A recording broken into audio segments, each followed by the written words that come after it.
पूर्णमदः पूर्णमिदं पूर्णात् पूर्णमुदच्यते पूर्णस्य पूर्णमादाय पूर्णमेवावशिष्यते। ओम शांति शांति शांति। शंकरं शंकराचार्यं केशवं बादरायणं सूत्रभाष्य कृतो वंदे भगवन्तो पुनः पुनः। ईश्वरो गुरुरात्मेति मूर्तिभेद विभागिने व्योमवद्व्याप्तदेहाय दक्षिणामूर्तये नमः। ओम शांति शांति शांति। ब्रह्म सूत्र के द्वितीय अध्याय के प्रथम पाद के 6वें अधिकरण का हम लोग विचार कर रहे हैं। इस अधिकरण में 7 सूत्र हैं। उनमें से प्रथम सूत्र है तद अनन्यत्वम आरंभण शब्दादिभ्य। इस सूत्र के व्याख्यान रूप भाष्य की चर्चा हो रही है। इसमें बताया गया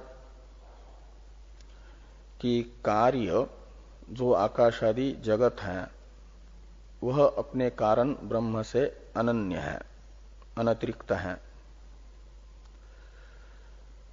कार्य की कारण से अलग सत्ता नहीं है। कार्य वाचारंभण है, यानी कल्पित है, कारण सत्य है। तो पूर्व पक्षी को सिद्धांति के इस कथन में अर्थात तद अनन्यत्वम आरंभण शब्दादिभ्य, ये जो व्यास जी के द्वारा रचित सूत्र है,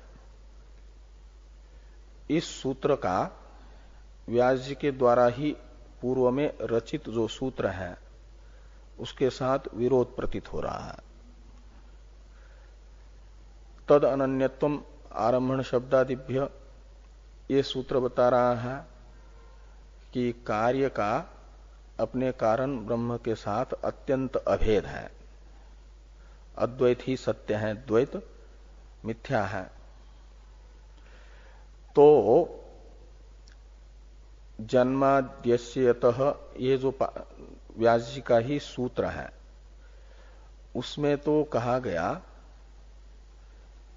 कि समस्त जगत का कारण ब्रह्म है। जगत भोग्य तथा भोक्ता जीव, इन दोनों है ईशितव्य, और इनका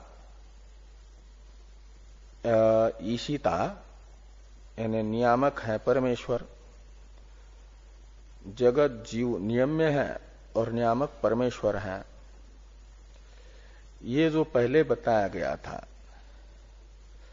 ईशित्री ईशितव्य भाव जगत तथा परमेश्वर में, और ईश्वर कारणवाद की प्रतिज्ञा, इसके साथ तद अनन्यत्वम आरंभण शब्दादिभ्य, इस सूत्र का विरोध है। क्योंकि इसमें तो बताया जा रहा है अद्वितीय परमात्मा के साथ अत्यंत अभेद। तो यदि अत्यंत अभेद हो जाएगा तो ईशित्री ईशितव्य भाव नहीं बनेगा, और जगत तथा ईश्वर का कार्य कारण भाव भी नहीं बनेगा। तो पूर्व वाक्य जो ईशित्री ईशितव्य भाव तथा ईश्वर कारणवाद को बताने वाला है, उसका विरोध होगा। इस प्रकार की जो पूर्व पक्षी की शंका है, इस शंका का समाधान भाष्यकार भगवान कर रहे हैं, ये बता करके कि ये जो ईशित्री ईशितव्य भाव है वह व्यावहारिक सत्ता वाला है। परमार्थ अवस्था में न तो ईशिता है यानी नियामक है, और न तो नियम्य जगत है। कार्य कारण भाव तथा नियम्य नियामक भाव द्वैत में है, और द्वैत अविद्या कल्पित है। अविद्यक जब द्वैत होने से ये कल्पित ही द्वैत में ईशित्री ईशितव्य भाव और कार्य कारण भाव है ये, और परमार्थतः अद्वैत है। इसलिए ये जो सूत्र है तद अनन्यत्वम आरंभण शब्दादिभ्य, इसका विषय है परमार्थ अवस्था। और जन्माद्यस्यतः ये ईश्वर कारणवाद को बताने वाला तथा ईशित्री ईशितव्य भाव बताने वाला, वह व्यावहारिक द्वैत को, द्वैत में होने वाला जो ईशित्री ईशितव्य भाव आदि है उसको बताने वाला है। इसलिए पूर्वापर का कोई विरोध नहीं है। इस अभिप्राय से भाष्कर भगवान समाधान कर रहे हैं।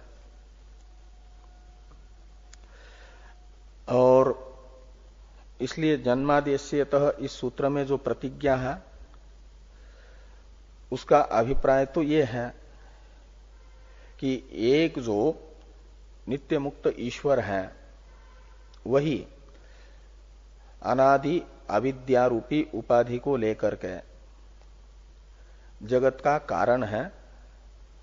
चेतन ब्रह्म ही अचेतन प्रधानादि जगत के कारण नहीं है। इस अभिप्राय से जन्मादि अस्यतः ये वाक्य है, और उसमें आविद्यक जो नाम रूप है उसको लेकर के ईश्वरत्वादि की सिद्धि है। और वस्तुतः ये जो आविद्यक नाम रूप है उनसे परमात्मा अन्य है। परमात्मा से ये तो भिन्न नहीं है। जो अध्यस्त वस्तु है वह अधिष्ठान से तो अतिरिक्त नहीं हुआ करती, लेकिन अधिष्ठान तो अध्यस्त वस्तु से अतिरिक्त हुआ करता है। इसलिए यानी रस्सी में कल्पित सर्प तो रस्सी से अलग नहीं है, लेकिन रस्सी तो सर्प से अलग है, यानी स्वतंत्र सत्तावती है, अलग है। इसलिए तो बिना सर्प के भी रस्सी रस्सी रूप से भासती है, लेकिन सर्प को भासने के लिए रस्सी की अपेक्षा होती है। रस्सी को हटा देंगे तो सर्प नहीं भासेगा, और सर्प का बाध होने के बाद भी रस्सी तो अपने रूप से भास रही है। इसलिए अध्यस्त वस्तु के बिना भी अधिष्ठान का भान होने से अधिष्ठान तो अध्यस्त से अतिरिक्त है, लेकिन अध्यस्त वस्तु अपने अधिष्ठान से अतिरिक्त नहीं है, क्योंकि वह उसकी सत्ता और स्फूर्ति अधिष्ठान के बिना हो नहीं पाती। इसी प्रकार ये जो ब्रह्म में कल्पित नाम रूप है वह ब्रह्म से तो अतिरिक्त नहीं है, ब्रह्म से अलग सत्ता स्फूर्ति उसकी न होने से, लेकिन ब्रह्म तो अपने में कल्पित नाम रूप के बिना भी अपने स्वरूप से भासता है, इसलिए वह तो नाम रूप से अतिरिक्त है।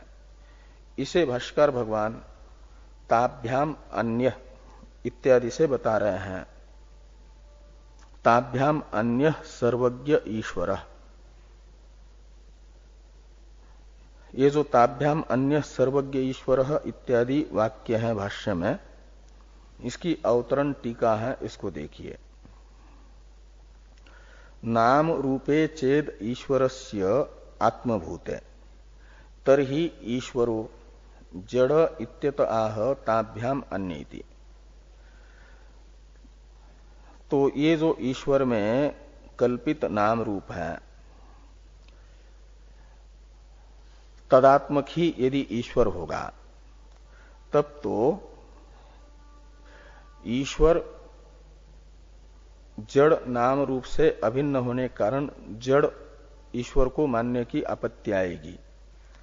इस प्रकार की शंका का समाधान करने के लिए भाष्यकार भगवान कह रहे हैं कि ताभ्याम अन्य सर्वज्ञ ईश्वर, ताभ्याम यानी ईश्वर में कल्पित नाम रूपाभ्याम, ईश्वर में कल्पित जो नाम रूप है उनसे ईश्वर अलग है।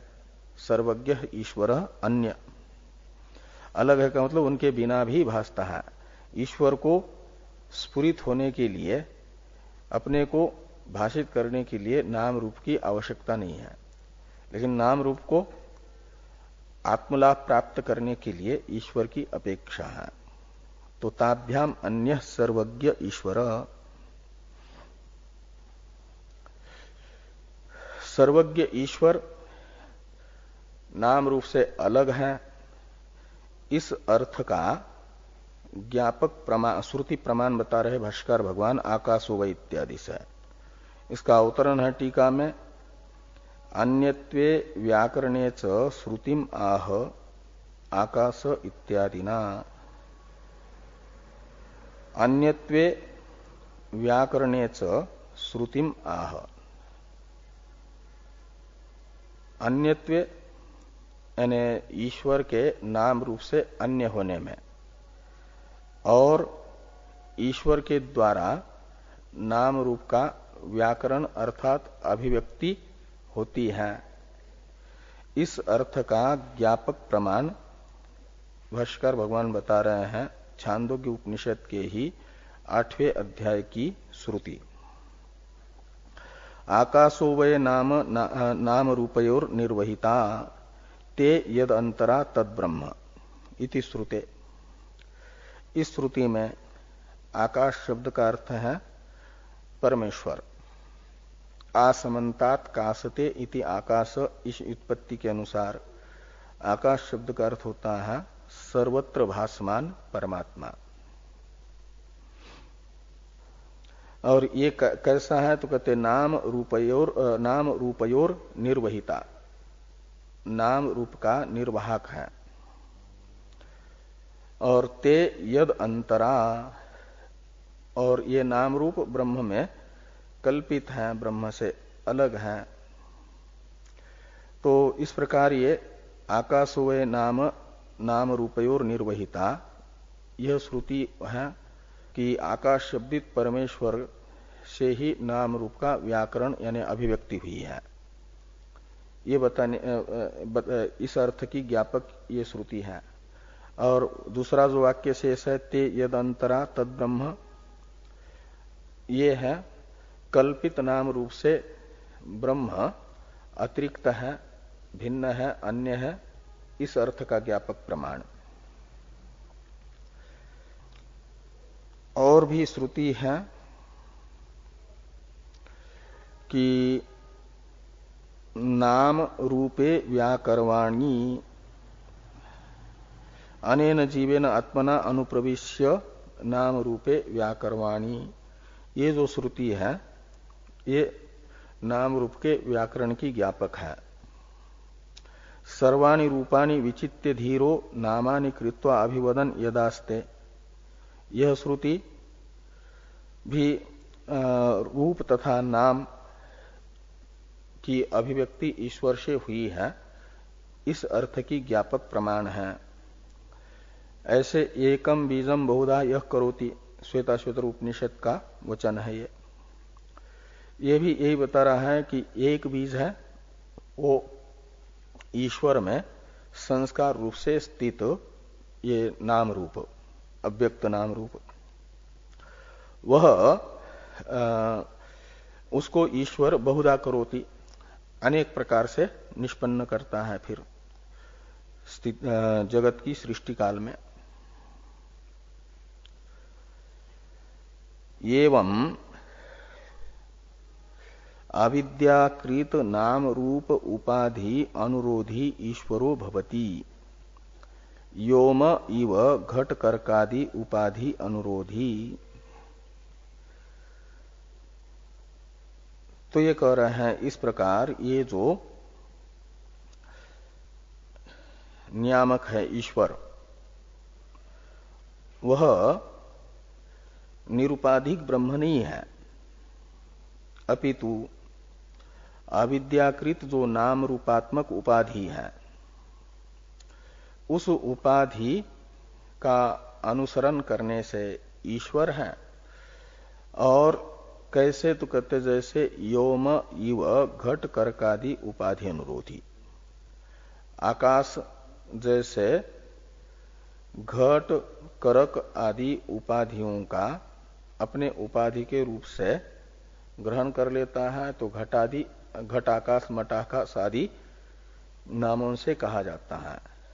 ऐसे जो ब्रह्म है वही अविद्याकृत नाम रूपादि उपाधि का ग्रहण कर लेता है, तो ईश्वर इस नाम से कहा जाता है। ये यहां पर कहा गया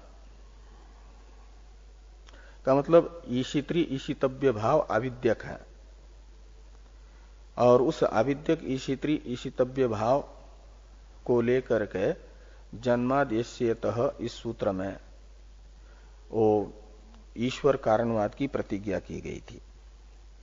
और तद अनन्यत्वम ये श्रुति पारमार्थिक, ये सूत्र पारमार्थिक अवस्था को बता रहा है, इसलिए पूर्वापर कोई विरोध नहीं है, ये अभिप्राय है।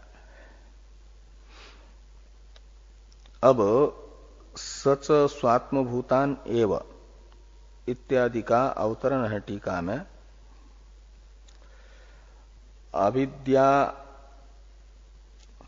अविद्यादि उपाधिना कल्पित भेदेन बिंबस्थानस्य ईश्वरत्वं प्रतिबिंब भूतानां जीवानां नियम्यत्वम इत्याह सच स्वात्मभूतान इति।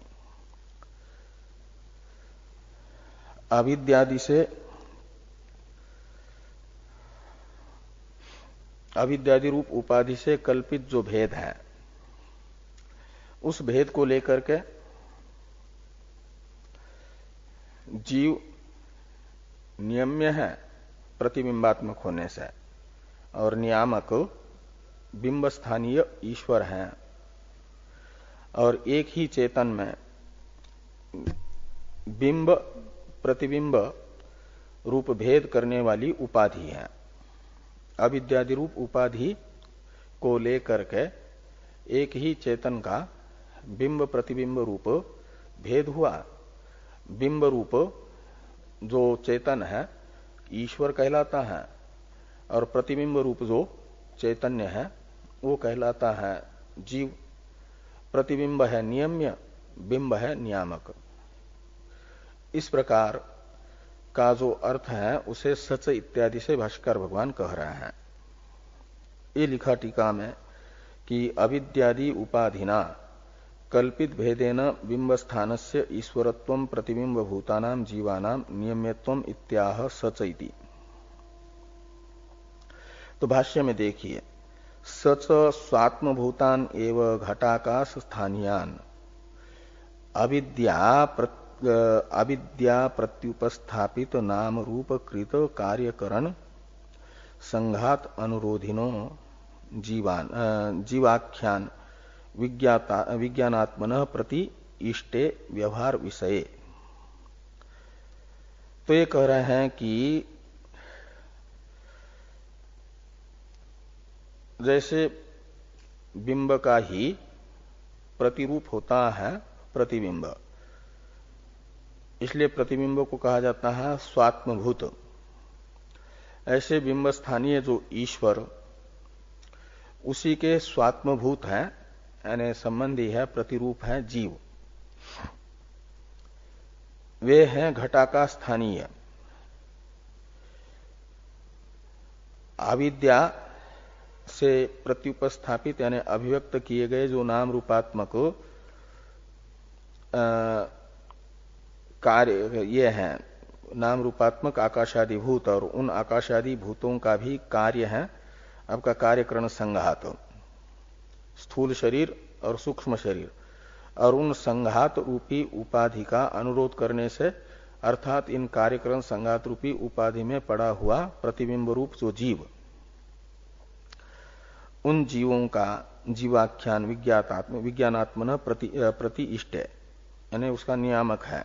कौन? बिंब रूप ईश्वर कब? तो व्यवहार विषय, व्यवहार अवस्था में यह है। तो इस प्रकार ये व्यावहारिक बिंब प्रतिबिंब वाद को लेकर, प्रतिबिंब को लेकर के ईशित्री ईशितव्य भाव संबंध बना।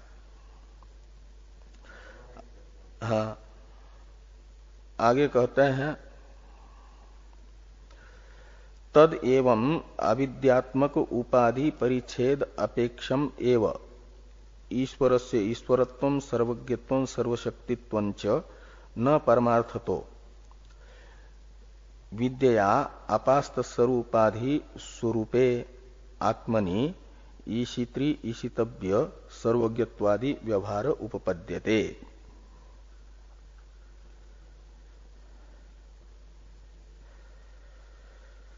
तो एवं अविद्यात्मक उपाधि परिच्छेद अपेक्षम एव ईश्वरस्य ईश्वरत्वम, अविद्या रूपी जो उपाधि, उसी उपाधि के कारण क्या हुआ? ईश्वर में ईश्वरत्व भी, सर्वज्ञत्व भी ईश्वरत्व है, नियामकत्व, और सर्वज्ञत्व और सर्वशक्तिमत्व यह ईश्वर में स्वतः नहीं उपाधि को लेकर के हैं। इसलिए कहते हैं न परमार्थतः, ईश्वर का ईश्वरत्व, सर्वज्ञत्व और सर्वशक्तित्व ये पारमार्थिक नहीं है, अविद्या रूप उपाधि को लेकर के हैं। और इसलिए कह रहे हैं कि न परमार्थ तो विद्या आपास्त सर्व उपाधि स्वरूपे आत्मनि ईशित्री ईशितव्य सर्वज्ञत्वादि व्यवहार उपपद्यते। उपपद्यते के साथ न परमार्थता का अन्वय करिए। अहम ब्रह्मास्मि इत्याकारक साक्षात्कार से जब समस्त उपाधि का निराकरण होता है, कोई भी उपाधि नहीं है जिस स्वरूप में, ऐसा जो निरुपाधिक आत्मस्वरूप है, उस निरुपाधिक आत्मा में जो उपाधि निमित्तक ईशित्री ईशितव्य और सर्वज्ञत्वादि व्यवहार है, वह न परमार्थत उपपद्यते, परमार्थत उत्पन्न नहीं होगा। व्यावहारिक, ये उपाधि व्यावहारिक है, इसलिए व्यावहारिक अवस्था में भले ही इनका ईश्वर में ईश्वरत्वादि व्यावहारिक माना जाए, लेकिन परमार्थतः ये निरुपाधिक आत्मा में नहीं घटता, औपाधिक होने के कारण निरुपाधिक आत्मा में नहीं है। और तद अनन्यत्वम, यह वाक्य वो परमार्थ स्थिति को बता रहा है। आगे कहते हैं तथा च उक्तम इत्यादि का तो टीका में अवतरण भी है, तो इसको देखिए टीका को थोड़ा। न च अत्र नाना जीवा भाष्योक्ता इति भ्रमितव्यम बुद्ध्यादि संघात भेदेन भेदोक्ते अविद्या प्रतिबिंबस्तु एक एव जीव इति उक्तम। तो यहां पर भाष्य में जो ये वाक्य है ना, ईशित्री ईशितव्य भाव को बताने वाला, सच स्वात्मभूतान एव घटाका स्थानियान इत्यादि, इसमें नियामक जो ईश्वर है उसके वाचक सर्वनाम, तत्सर्वनाम में तो एक वचन है सच यहां पर, इसलिए ईश्वर के एकत्व में तो कोई शंका नहीं होगी। लेकिन ईश्वर के नियम में जो जीव बताए हैं और उन जीवों के वाचक जो पद हैं यहां पर, उनमें बहुवचन है। विज्ञानात्मन, ये बहुवचन है ना, और विज्ञानात्मा के विशेषण है जीवाख्यान इत्यादि, ये सब द्वितीय का बहुवचन है। तो बहुवचन प्रयोग होने से किसी को ये शंका हो सकती है कि जीव अनेक है, नाना है। बहुवचन तो होता है तीन या तीन से अधिक हो तब,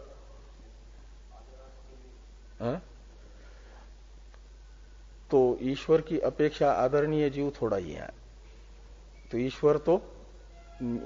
ईश्वर के लिए तो एक वचन प्रयोग हुआ सच यहां, और जीव के लिए जो नियम में है जीव, वो यदि एक होता तो उसके लिए आदर अर्थक बहुवचन करेंगे, और नियामक को अनादर अर्थ, उसका एक वचन प्रयोग करके अनादर। इसलिए यहां पर जो बहुवचन है वो बहुत तो दिखाने के लिए ही है। इस प्रकार की किसी को आशंका हो सकती है, उस आशंका का निराकरण कर रहा है टीका में टीकाकार कि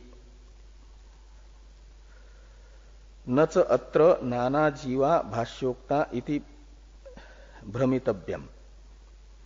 तो भाष्य में भाष्यकार भगवान ने अनेक जीव बताए हैं, इस प्रकार का भ्रम नहीं पालना चाहिए। ये यहां पर कहा नच अत्र नाना जीवा भाष्योक्ता इति भ्रमितव्यम।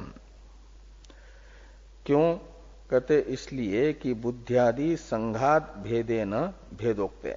यहां बहुवचन जो किया है उसके लिए जो कार्यकरण संघात अनुरोधिन ये बताया है ना, तो कार्यकरण संघात है स्थूल शरीर और सूक्ष्म शरीरों का समुदाय एक एक। तो ऐसे कार्यकरण संघात अनेक है, और उन अनेक कार्यकरण संघात रूपी उपाधि को लेकर के जीवों में बहुवचन प्रयोग है। जीवाख्यान ऐसा, विज्ञानात्मन ऐसा, और स्वतः तो जीव एक ही है। जब कारण उपाधि देखते हैं अविद्या रूपी प्रतिबिंब में, अविद्या रूपी उपाधि में पड़ा हुआ प्रतिबिंब जीव है, और जिसका प्रतिबिंब पड़ा है वह बिंब ईश्वर है। इसलिए उपाधि अविद्या रूपी उपाधि एक है, और उसी एक उपाधि को लेकर के नियम में जीव एक है और नियामक ईश्वर भी एक है। और उस अविद्या रूपी उपाधि के अंदर अंतःपाती और उपाधियां हैं। जैसे पूरा एक मकान है, और इस मकान से घिरा हुआ जो आकाश है, इस मकान का जो नाम है उस मकान के नाम से कहा जाएगा साधना सदन आकाश। ऐसा साधना सदन रूपी साधना सदन नाम वाले मकान से घिरा हुआ आकाश, और इसके अंदर 10 कमरे हैं समझ लो, तो उस 10 कमरों के भी अलग अलग नाम हैं। तो एक एक कमरे से घिरा हुआ आकाश वो अलग अलग है, 10 आकाश हो गए वो। और जब हम एक ही मकान की दृष्टि से देखेंगे तो वो एक आकाश है, और कमरों की दृष्टि से देखेंगे तो 10 आकाश हो जाएंगे। लेकिन एक ही आकाश को अनेक उपाधि रूपी उपाधि से युक्त देखा तो अनेकत्व उसमें हुआ, और एक बड़ी उपाधि की दृष्टि से देखा तो एक है। ऐसे अविद्या रूपी एक उपाधि की दृष्टि से देखते हैं तो जीव एक ही है, अविद्या प्रतिबिंब जीव एक है, ऐसा पहले हम कह चुके हैं। और यहां जो बहुवचन हुआ वह अविद्या के अंदर ही, जो अविद्या के ही परिणाम विशेष है कार्यकरण संघात, उनके अनेक होने से यहां पर बहुवचन प्रयोग है। ये यहां पर कहा गया कि बुद्ध्यादि संघात भेदेन भेदोक्ते अविद्या प्रतिबिंबस्तु एक एव जीव इति उक्तम, पहले ऐसा कह चुके हैं। अब तथा चोक्तम इत्यादि भाष्य की अवतरण टीका है। परमार्थतः ईश्वरत्वादि द्वैता भावे श्रुतिम आह तथा चेति, यानी ईशित्री ईशितव्य भाव आविद्यक है, इसे बता दिया गया। और वस्तुतः ये बताया कि परमार्थ अवस्था में तो ये ईशित्री ईशितव्यादि भाव सिद्ध नहीं होता। ये अभी भाष्य में कहा था ना, विद्या आपास्त स्वरूपाधि स्वरूपे आत्मनि ईशित्री ईशितव्य सर्वज्ञत्वादि व्यवहार न च परमार्थत उपपद्यते। इस भाष्य वाक्य से ये कहा गया था कि ईशित्री ईशितव्यादि भाव पारमार्थिक नहीं है। ये तो भाष्यकार भगवान ने स्वयं अपने वाक्यों से कहा है, तो इस वाक्य को तो कहा जाएगा पौरुषेय वचन, भाष्यकार भगवान तो पुरुष विशेष है ना, और पुरुष विशेष का वाक्य तभी प्रमाण माना जाता है जब उस पुरुष विशेष के वाक्य के अर्थ का समर्थक मूल श्रुति वचन हो, तब तो वो पौरुषेय वाक्य को प्रमाण माना जाता है, नहीं तो पौरुषेय वाक्य अप्रमाण सिद्ध होगा। तो भाष्कर भगवान ने भले ही कह दिया कि परमार्थतः ईशित्री ईशितव्य भाव सिद्ध नहीं होता, लेकिन भाष्कर भगवान के इस वाक्य को प्रमाण के रूप से वैदिक लोक तब स्वीकार करेंगे जब ये सिद्ध हो श्रुति से, श्रुति भी ऐसा बताने वाली विद्यमान हो। भाष्कर भगवान जानते हैं कि वैदिक लोग मेरे वाक्य को प्रमाण के रूप में स्वीकार नहीं करेंगे जब तक हम जिस अर्थ को बता रहे हैं उस अर्थ का ज्ञापक वेद वचन नहीं बताएंगे, तब तक हमारे वाक्य को प्रमाण नहीं मानेंगे। हाँ, श्रुति प्रमाण है, तो इसलिए ऐसी कोई श्रुति भी दिखानी पड़ेगी ना जो ये बता दे कि ईशित्री ईशितव्य भाव परमार्थतः उत्पन्न नहीं होता। पारमार्थिक अवस्था में ईश्वर जो नियामक है और नियम्य जो जीव है ये उत्पन्न नहीं होता। ये बताने वाला कोई श्रुति वचन हो तब तो भाष्यकार का यह वाक्य प्रमाण होगा, नहीं तो कोई वैदिक लोग भाष्यकार भगवान के इस वाक्य को प्रमाण के रूप से स्वीकार नहीं करेंगे, ऐसा भाष्यकार भगवान समझते हैं। इसीलिए इस अर्थ की ज्ञापक श्रुति बता रहे हैं कि श्रुति भी ऐसा ही बता रही है, ये कह रहे हैं। तथा चोक्तम इत्यादि से भाष्य में, और तथा चोक्तम इत्यादि भाष्य की अवतरण टीका है कि परमार्थतः ईश्वरत्वादि द्वैता भावे श्रुतिम आह तथा चैति। परमार्थतः ईश्वरत्व और ईशितव्यत्व अर्थात नियम्य नियामक और सर्वज्ञत्व सर्वशक्तिमत्व आदि जो द्वैत है इसका अभाव है। कब? कहते परमार्थतः। इस अर्थ का ज्ञापक श्रुति वचन है ये कि यत्र नान्यत पश्यति नान्यत शृणोति नान्यत विजानाति स भूमा। सनत कुमार जी नारद जी को समझा रहे हैं परमार्थ वस्तु। तो परमात्मा का पारमार्थिक स्वरूप क्या है?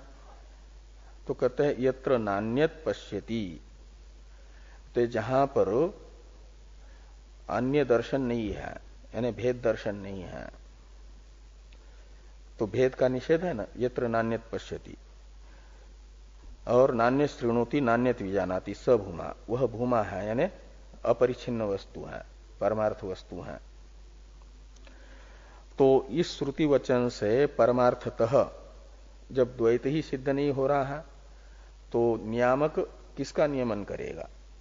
इसलिए ये श्रुति जो भूमा का लक्षण बताने वाली है वह ये बता रही है कि परमार्थतः ईशित्री ईशितव्यादि द्वैत है नहीं, इसकी ज्ञापक ये श्रुति हो गई।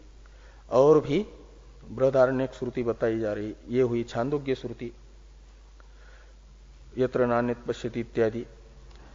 बृहदारण्यक श्रुति है यत्र तु अस्य सर्वम आत्मैव अभूत तत्केन कम पश्येत इत्यादि नाच। यत्र तु अस्य सर्वम आत्मैव अभूत तत्केन कम पश्येत, तो कहते जिस परमार्थ अवस्था में विद्यावस्था में अहम ब्रह्मास्मि साक्षात्कार हुआ, उससे अविद्या की निवृत्ति हुई, तो उस अवस्था में कहते हैं सर्वम आत्मैवाभूत, आत्मा के अज्ञान से कल्पित जो द्वैत था वह सारा का सारा अहम ब्रह्मास्मित्याकारक साक्षात्कार से उस द्वैत का हेतुभूत अज्ञान के निवृत्त होने से निवृत्त हुआ, समूल निवृत्ति हो गई द्वैत की। तो अभी तक अज्ञान के रहते हुए जो ईशित्री ईशितव्य रूप द्वैत भास रहा था वह द्वैत क्या हुआ? तो आत्मैव अभूत। जैसे मंद अंधकार में भ्रांति से सर्प भास रहा था, उसमें प्रकाश हुआ, रस्सी का ज्ञान हुआ, तो सर्प कहां गया? वह सर्प रस्सी रूप ही हुआ, रस्सी से अतिरिक्त था ही नहीं, रस्सी ही थी। तो ऐसे यत्र तो अस्य आत्मैव अभूत, जब तत्व बोध हुआ, अधिष्ठान का आत्मरूप से साक्षात्कार हुआ, तो अधिष्ठान के अज्ञान की निवृत्ति हुई, तो अधिष्ठान के अज्ञान से कल्पित जो द्वैत भास रहा था, ईशित्री ईशितव्य रूप, वह द्वैत कहां गया? तो आत्मैव अभूत। आत्मरूप ही पहले आत्मा के ही अज्ञान से भास रहा था, वह आत्मरूप हो गया, मतलब आत्मा से अतिरिक्त नहीं रहा। तो तत्केन कंपस्येत, ये श्रुति करी उस अवस्था में, परमार्थ अवस्था में। फिर केन कंपस्येत, इससे बताया जा रहा है प्रमाता प्रमाण प्रमेय दृष्टा दर्शन दृश्य रूप जो त्रिपुटी है, वह आक्षेपार्थ में केन कम इत्यादि नहीं रहती है, यह अर्थ निकलेगा। कैसे रहेगी? तो दृष्टा दर्शन तथा दृश्य रूप जो त्रिपुटी है, उस त्रिपुटी का अभाव हो जाता है। हाँ? हाँ, जितनी भी त्रिपुटी है, ध्याता ध्यान ध्येय, ज्ञाता ज्ञान ज्ञेय, ये सब जो है अविद्या रूप उनका कारण निवृत्त होने से निवृत्त हो जाते हैं। तो ये श्रुति परमार्थ अवस्था में ईशित्री ईशितव्यादि जो भेद है उसका अभाव बता रही है। वही बात भाष्यकार भगवान ने उस वाक्य से बताई कि विद्या आपास्त स्वरूपाधि स्वरूपे आत्मनि ईशित्री ईशितव्य सर्वज्ञत्वादि व्यवहार परमार्थत न उपपद्यते। ये जो भाष्यकार भगवान का अपना वाक्य है, उनके द्वारा रचित, यह वाक्य क्या बता रहा है कि अविद्या की निवृत्ति होने पर परमार्थ अवस्था में ईशित्री ईशितव्यादि द्वैत नहीं है, ये भाष्यकार भगवान ने बताया। और इसी अर्थ का ज्ञापक ये वचन है, यत्र तो अस्य आत्मैवाभूत तत्केन कम पश्यत, ये भी ये बता रहा है। यत्र नान्यत पश्यति, ये श्रुति वचन भी बता रहा है कि परमार्थ अवस्था में ईशित्री ईशितव्यादि भेद नहीं है। इसलिए भाष्यकार भगवान का वाक्य श्रुति अनुसारी होने से, श्रुति मूलक होने से प्रमाण है। तो भाष्य में है एवं परमार्थ अवस्थायाम, एवं परमार्थ अवस्थायाम सर्व व्यवहारा भावम वदंती वेदांता सर्वे। तो कहते हैं कि परमार्थ अवस्था में एक दो श्रुति वचन नहीं, एक दो उपनिषदें नहीं, यहां तो दो ही उपनिषदें बताई, तो सभी उपनिषद हैं, वेदांत यानी उपनिषद यही बता रही है, सभी उपनिषद हैं कि परमार्थ अवस्था में द्वैत नहीं है। ईशित्री ईशितव्यादि सारे व्यवहारों का अभाव बता रहे हैं।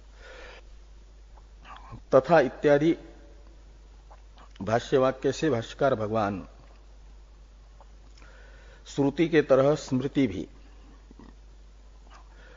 परमार्थ अवस्था में ईशित्री ईशितव्यादि व्यवहार का अभाव बताने वाली स्मृति भी बता रहे हैं। आगे कहते हैं कि तथा ईश्वर गीतासु अपि, ईश्वर गीता मालूम है?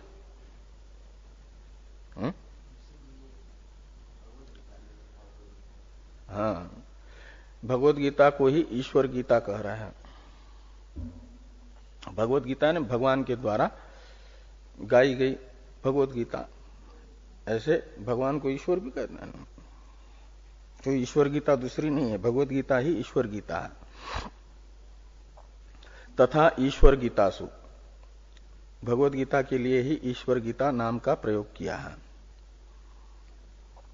न कर्तृत्व न कर्माणि लोकस्य सृजति प्रभु, न कर्म फल संयोगम स्वभावस्तु प्रवर्तते, नादत्ते कस्यचित पापम न चैव सुकृतम इभो, अज्ञानेनावृतम ज्ञानम तेन मुह्यन्ति जन्तवः इति परमार्थ अवस्थायाम ईशित्री ईशितव्यादि व्यवहाराभाव प्रदर्श्यते।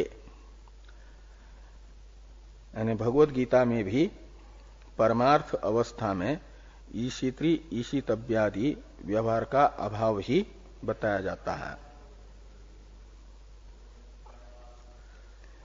ये कहा गया, ये जो तथाच ईश्वर गीतासु इत्यादि भाष्य वाक्य है ना, इसकी अवतरण टीका है।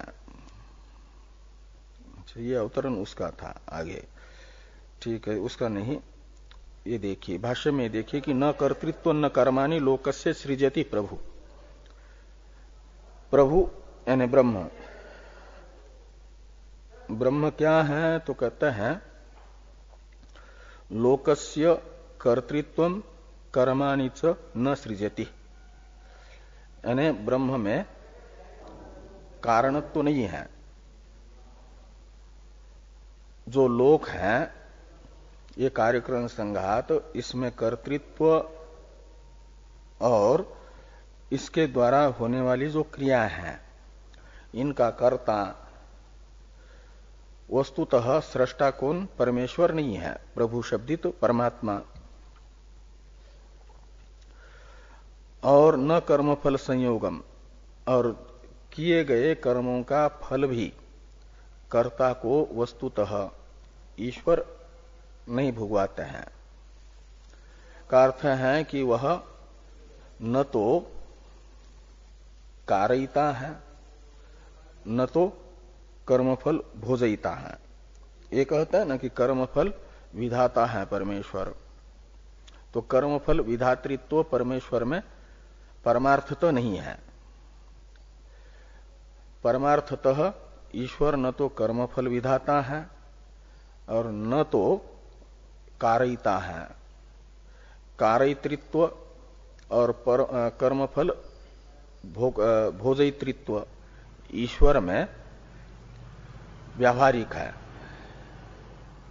स्वतः नहीं। ये गीता कह रही है, परमार्थ अवस्था में कर्तृत्व आदि का अभाव बता रही है। और स्वभावस्तु प्रवर्तते का अवतरण है टीका में, कथम तर्हि कर्तृत्वादिकम इत्यतः। कहते हैं यदि कारयिता परमेश्वर नहीं, कर्तृत्व परमेश्वर में नहीं, तो कर्तृत्व कैसे है फिर? तो कथम तर्हि कर्तृत्वादिकम, कर्तृत्वादि की सिद्धि कैसे होगी? तो कहा जा रहा है कि स्वभावस्तु प्रवर्तते, यहां स्वभाव का अर्थ है अविद्या, तो स्वभावस्तु प्रवर्तते का अर्थ है अविद्या प्रवृत्त हो रही है, यानी अनादि अविद्या एव कर्तृत्वादि रूपे, अनादि अविद्या एव कर्तृत्वादि रूपेण प्रवर्तते, कर्तृत्वादि रूप से प्रवृत्त हो रही है अनादि अविद्या ही। परमार्थ तो यह स्थिति है, यानी अज्ञान से ही कर्तृत्वादि भास रहा है।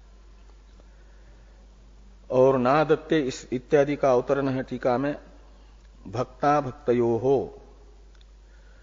पाप सुकृत नाशकत्वात् ईश्वरस्य वास्तवम ईश्वरत्वम इत्यत आह नादत्त इति।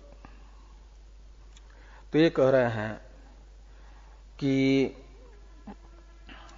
भक्ता भक्तयो पाप सुकृत नाशकत्वादि ईश्वरस्य वास्तवम ईश्वरत्वम, भेदवादी ये कह रहे हैं कि भक्त के पाप का नाशक है और अभक्त के सुकृत का नाशक है ईश्वर।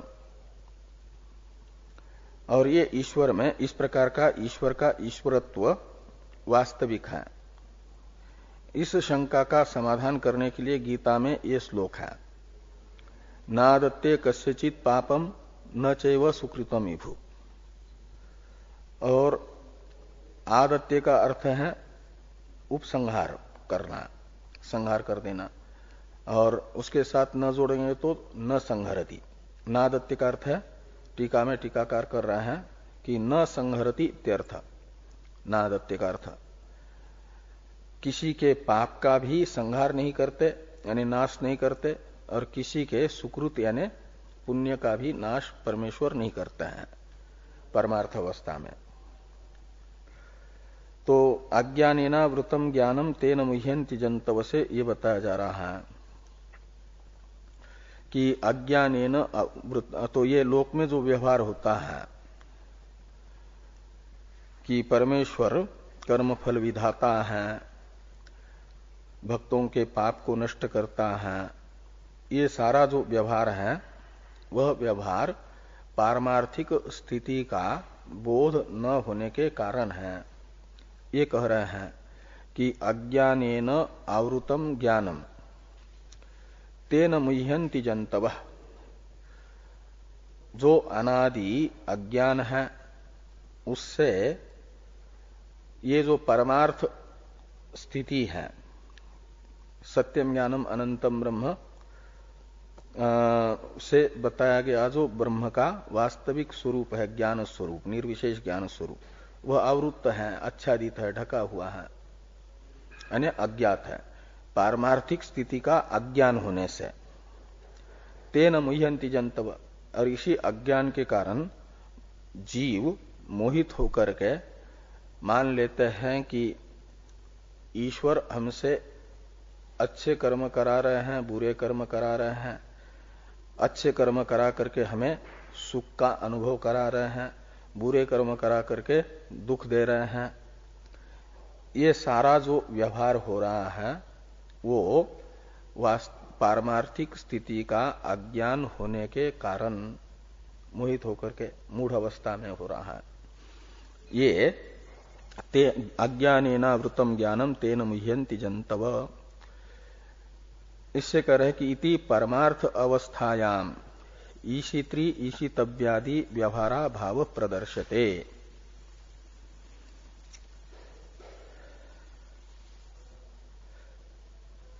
तेन मुह्यन्ति जंतव, इसका अर्थ टीकाकार कर रहे हैं कि तेन यानी स्वरूप ज्ञान आवरणेन, स्वरूपभूत जो ज्ञान है उसका आवरण होने से, वो आवृत्त होने से, वास्तविक स्थिति का आवरण होने से,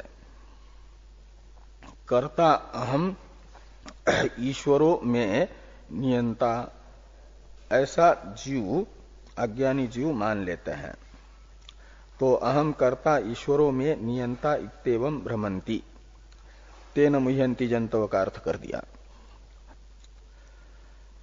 अब आगे हैं